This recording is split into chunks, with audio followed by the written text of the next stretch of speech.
প্রিয় ভাই বোনেরা, আসসালামু আলাইকুম। আপনাদের সাদর আমন্ত্রণ জানাই সমাধানের বাংলাদেশ সলিউশনস চ্যানেলে।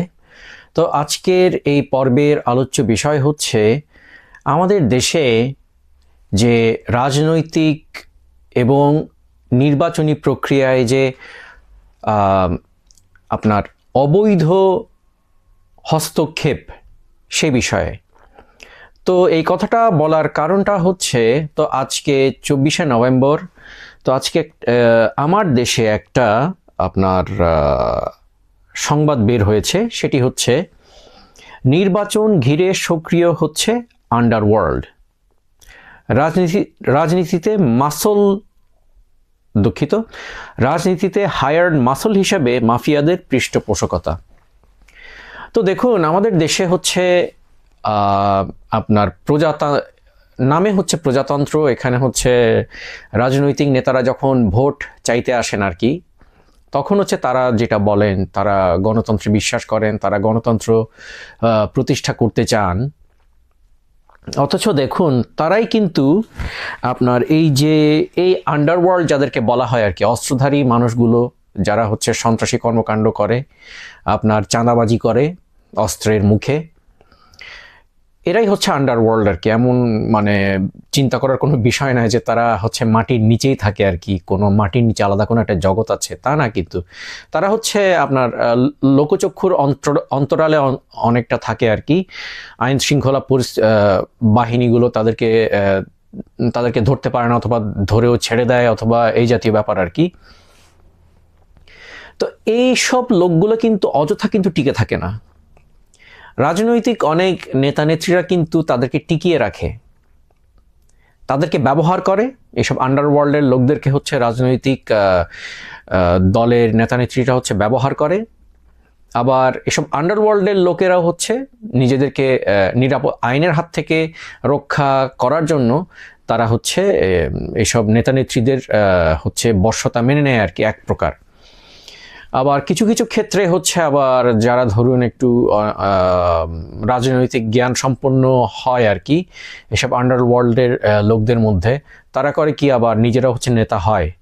যেমন জয়নাল হাজারীর কথা সবচেয়ে বেশি মনে পড়ে আর কি। তো সে তো ছিল, সন্ত্রাসী ছিল, সেখান থেকে হচ্ছে সে সংসদ সদস্যও হয়।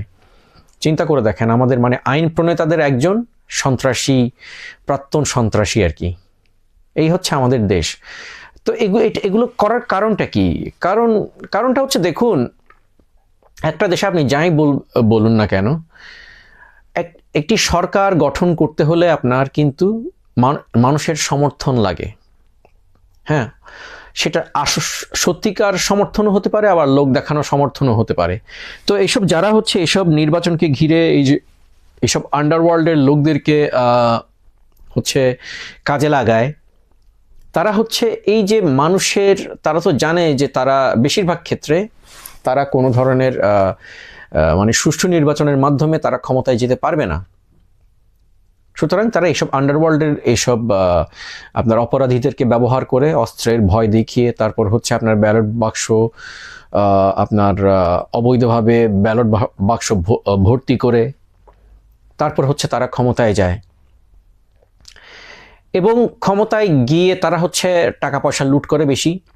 আবার আরও একটা ব্যাপার হচ্ছে, দেখুন, এগুলো কিন্তু জিনিসটা হচ্ছে একদিক থেকে শুধু দেখার কোনো উপায় নাই কিন্তু। হ্যাঁ, যে মানে আচ্ছা এই কারণে এই জিনিসটা হচ্ছে, এখানে কিন্তু এক একটা জিনিস হচ্ছে মানে খুবই জটিল আর কি। যেমন দেশের আইন শৃঙ্খলা হচ্ছে রক্ষা হয় কেমন করে? পুলিশের মাধ্যমে। হ্যাঁ, কিন্তু পুলিশ পরিচালিত হয় কাদের মাধ্যমে? এসব আপনার নির্বাচিত ব্যক্তিদের মাধ্যমেই, যারা ক্ষমতায় যায়। আবার নির্বাচিত ব্যক্তিরা হচ্ছে আপনার কেমন করে ক্ষমতায় যায়? ভোটের মাধ্যমে। কিন্তু ভোটের যদি মানে সেখানে যদি আপনার সুষ্ঠুভাবে ভোট হয়, তাহলে দেখা গেল একজন খারাপ লোক, তিনি হয়তো কোনোভাবে একবার মিথ্যা কথা বলে কোনোভাবে ক্ষমতায় গেলেন, কিন্তু তিনি দেখা যায় যে পরবর্তীতে আবার ক্ষমতায় যেতে পারবেন না যদি সুষ্ঠুভাবে নির্বাচন হয়। যার কারণে হচ্ছে এই সুষ্ঠুভাবে নির্বাচনগুলো হতে দেয়া হয় না আর কি। হ্যাঁ, অথচ আমরা এইসব জিনিসগুলো না আমরা হচ্ছে স্বাভাবিকভাবে ধরেই নিয়েছি যে এগুলো স্বাভাবিক, যেটা হচ্ছে উচিত না আর কি। আমরা একই দলগুলোকে আমরা দেখা যায় যে মানে যেমন ধরুন আওয়ামী লীগ বিএনপি যদি হয়, দেখা যায় যে তাদের মানে অর্ধেকের কাছে অর্ধেকের চেয়ে একটু বেশি ভোট, নিজস্ব ভোটই দেখা যায় তারা হচ্ছে এ করে পেয়ে যাচ্ছে, মানে একটা সমর্থন অন্ধ সমর্থনের কারণে পেয়েই যাচ্ছে। তো আমাদের যদি এই জ্ঞানটা যদি না হয় যে আমরা হচ্ছে এই দলগুলোকে ক্ষমতায় নিয়ে যাই, এরাই করে কি এসব বাকি মানে ধরুন 40 থেকে 50% ভোট, হ্যাঁ 40-50% ভোট হচ্ছে ভালো ভোট পাচ্ছে, আসল ভোট, বাকিগুলো হচ্ছে তো আপনার এই যে আন্ডারওয়ার্ল্ডের লোকগুলোকে দিয়ে মানে কোনো কিছু করে হচ্ছে ব্যালট বাক্সগুলো পূরণ করে নিচ্ছে। তো আমাদের আসলে এসব ব্যাপারে না সতর্ক হওয়া উচিত। এবং এই যে মানে আওয়ামী লীগ বিএনপি অথবা জামাত এগুলোর শুধু এইসব দলগুলোর মধ্যে আমরা যদি আমাদের চিন্তা ভাবনাকে না আমরা সীমাবদ্ধ করে রাখি, তাহলে হচ্ছে আমরা এই যে সন্ত্রাসীদের যে আপনার একটা মানে দাপট আর কি, হ্যাঁ আমাদের জাতীয় জীবনে এবং আমাদের ব্যবসা করতে গেলেই তো হচ্ছে সন্ত্রাসীদের সম্মুখে পড়তেই হবে, এ ব্যাপারে কোনো আপনার মানে কোনো কিন্তু নাই, অথবা হবে কি হবে না সেটা না, কিন্তু হবেই। সন্ত্রাসী উপদ্রব আপনাকে এর উপদ্রবের সম্মুখীন আপনাকে হতেই হবে, এটাই হচ্ছে বাস্তবতা।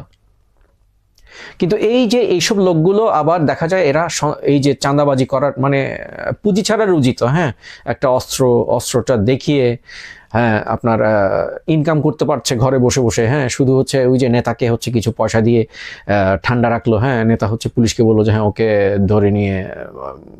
ধরে নিলেও হচ্ছে ওকে ছেড়ে দিও, ওকে শাস্তি দিও না, ওকে হচ্ছে ছেড়ে দাও। তো এইসব কর্মকাণ্ডগুলো এগুলো হচ্ছে আমাদের দেশে হচ্ছে। কেন হচ্ছে? কারণ হচ্ছে আমরা এগুলো সহ্য করছি বলে। সত্যি কথা, এই যে আন্ডারওয়ার্ল্ডের দৌরাত্ম্য এগুলো কেন হচ্ছে? কারণ হচ্ছে আবার যারা মানে নির্বাচনে যাচ্ছে যেসব নেতাগুলো, তারা হচ্ছে আমাদেরকে বিশ্বাস করতে পারছে না। কেন বিশ্বাস করবে? কারণ তারা তো খারাপ, তারা জানে যে তারা খারাপ করছে এবং সেগুলো আমরা জনগণরা জানি, যার কারণে তাদেরকে ভোট দিব না। সেজন্য হচ্ছে তারা হচ্ছে এই আন্ডারওয়ার্ল্ডের লোকগুলোকে হচ্ছে তারা ভাড়া করে।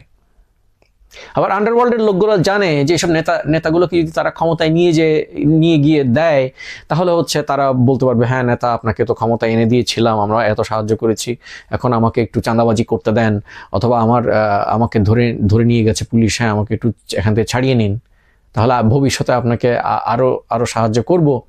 জনগণ তো আপনাকে ভুলে যায়, কিন্তু আমরা তো আপনাকে ভুলবো না। এই হচ্ছে ব্যাপার স্যাপার আর কি আমাদের দেশে, হ্যাঁ। এবং নির্বাচন আসলে দেখা যায় এইসব লোকগুলোর কিন্তু ক্ষমতার দাপট হচ্ছে বেশি বেড়ে যায়। খুন খারাপি মানে আপনার প্রতিপক্ষকে খুন, তারপর হচ্ছে গোলাগুলি, মানুষকে ভয় দেখানো, তো এইসব হচ্ছে আমাদের দেশে হচ্ছে বেড়ে যায়। কারণটা কি জানেন? এইসব মানে ওই যে বললাম আসলে এগুলোর যে সবগুলো না একটার সাথে আরেকটা সুতোয় গাঁথা আর কি, হ্যাঁ একটার সাথে একটা ওতপ্রোতভাবে জড়িত। এবং আমাদের কিন্তু আমরা এগুলো নিজেদেরকে অসহায় মনে করি। আমরা যখন ভোটের সময় আসে তখন কিন্তু আমরা নতুন কাউকে কিন্তু আর ভোট দিচ্ছি না। ধরুন এবার যদি আমরা এক কাজ করি যে আচ্ছা ঠিক আছে আমরা যদি জামাতকে যদি জিতিয়ে আনি, মানে আমরা যদি একদম সবাই গিয়ে যদি জামাতকে ভোট দিয়ে যদি জিতিয়ে আনি, অথবা আচ্ছা অনেকে মনে করলেন যে জামাত না আপনার এই যে এনসিপিকে জিতিয়ে আনি, কোনো অসুবিধা নাই, নতুন কাউকে জিতিয়ে আনি।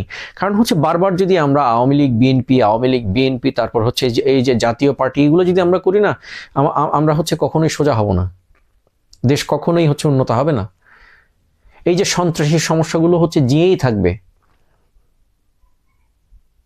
তো এইসব সমস্যাগুলো সমাধানের জন্য আমাদের এখন থেকে হচ্ছে অনেক একটা প্ল্যান মাফিক হচ্ছে আমাদের জনগণদের, আমি জনগণদের কথা বলছি, আমাদেরই হচ্ছে এখন প্ল্যান মাফিক হচ্ছে এগিয়ে যেতে হবে এবং এগুলো নিয়ে কথা বলতে হবে। যারা মনে করুন দেশে থেকে হচ্ছে কথা বলার সাহস পান না, তাদের ব্যাপারে আছে ঠিক আছে, বুঝলাম আপনারা কথা বলতে সাহস পান না, ঠিক আছে কোনো অসুবিধা নেই। কিন্তু আমরা যারা বিদেশে আছি, আমার তো মনে হয় এরকম প্রতি 5-6 জনে একজন করে হচ্ছে একটা চ্যানেল খুলে এই ধরনের দেশের সমস্যা নিয়ে হচ্ছে কথা বলা দরকার। অন্তত কথা বলি, দেশের সবাইকে উদ্বুদ্ধ করি। কারণ আমি যদি একটা কথা বলি আমার নিশ্চয়ই দেশে কয়েকজন মানুষ শুনবে অন্তত, যদিও বলে যে হ্যাঁ এগুলো তো মানে এইসব নিয়ে কথা বললে সমস্যায় পড়বে নেই সেই, ওগুলো নিয়ে আসলে না, যেহেতু বিদেশে আছি সেহেতু হয়তো ওইভাবে দুশ্চিন্তা না করলেও চলছে। কিন্তু আপনারা যারা দেশে আছেন তারা হচ্ছে একটু চিন্তা করেন যে এইসব নিয়ে আপনাদের মনে মনেও হচ্ছে মানসিকতাটা যেন ওই জায়গায় আটকে না থাকে, যে এই জিনিসগুলো স্বাভাবিক। এই যে নির্বাচনের আগে এই যে মাফিয়া বলেন, আন্ডারওয়ার্ল্ড বলেন, সন্ত্রাসী, তাদের যে আপনার একটা যে দাপট, এই জিনিসটাকে স্বাভাবিক আর মনে করবেন না।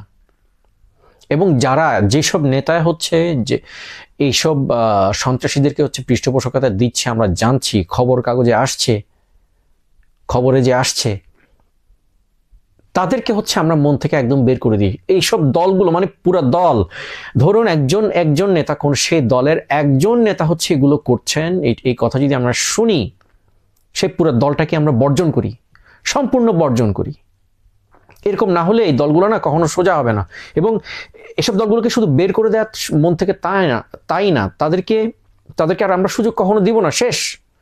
যেমন আমার মন থেকে আওয়ামী লীগ, বিএনপি এগুলো শেষ, এগুলো আর নাই। জাতীয় পার্টি এগুলো তো নাই।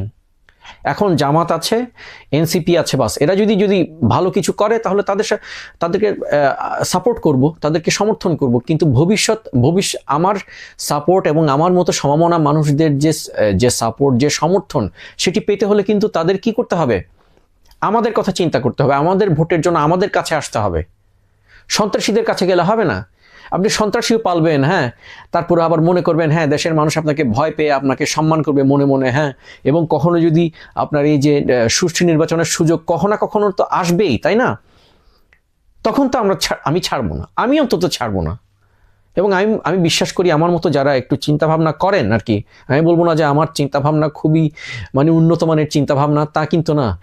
কিন্তু আমার মতো যারা চিন্তাভাবনা করেন তারা হচ্ছে এইভাবেই চিন্তা করেন যে খারাপ যেসব লোক, যেসব নেতা সেজে বসে আছে, যারা হচ্ছে এইসব আপনার আন্ডারওয়ার্ল্ডের লোকদেরকে যারা পৃষ্ঠপোষকতা দিচ্ছে, তাদেরকে হচ্ছে আমরা কোনো ধরনের আর সমর্থন করব না, তাদেরকে ভোট দিব না। এবং সে পুরো দলগুলোকে হচ্ছে আমরা বর্জন করব, পুরো দল। এখানে এমন না যে হ্যাঁ দলের ভিতর শুদ্ধি অভিযান, শুদ্ধির দিন ভাই শেষ, বুঝেছেন? মানে শুদ্ধি হবে না, বর্জন করতে হবে।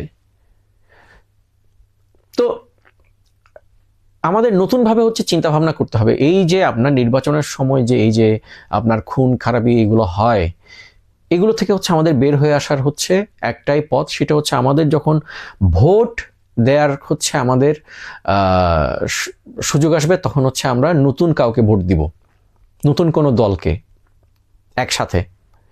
এবং সোশ্যাল মিডিয়া, যে সামাজিক মাধ্যম যেগুলো আছে, এগুলোতে হচ্ছে আমরা যখনই কোনো দলের, এইসব খারাপ দলগুলোর হচ্ছে আমরা যখন কোনো পোস্ট দেখবো, এদেরকে যারা কেউ যদি সাপোর্ট করে থাকে, সেসব জায়গায় যে হচ্ছে আমরা হচ্ছে ডিসলাইক দিব, আমরা প্রতিবাদ করব। দেশে যারা আছে তারা যদি ভয় পায়, তারা অন্তত কোনো ধরনের লাইক টাইক কিছু না দেই, হ্যাঁ। বিদেশে যারা আছে তাদেরকে হচ্ছে বলুন যে আপনারা এসে হচ্ছে এই জায়গাটাতে একটু ডিসলাইক দিন, অথবা এখানে এসে এগুলোর প্রতিবাদ করেন, এটা বলবেন।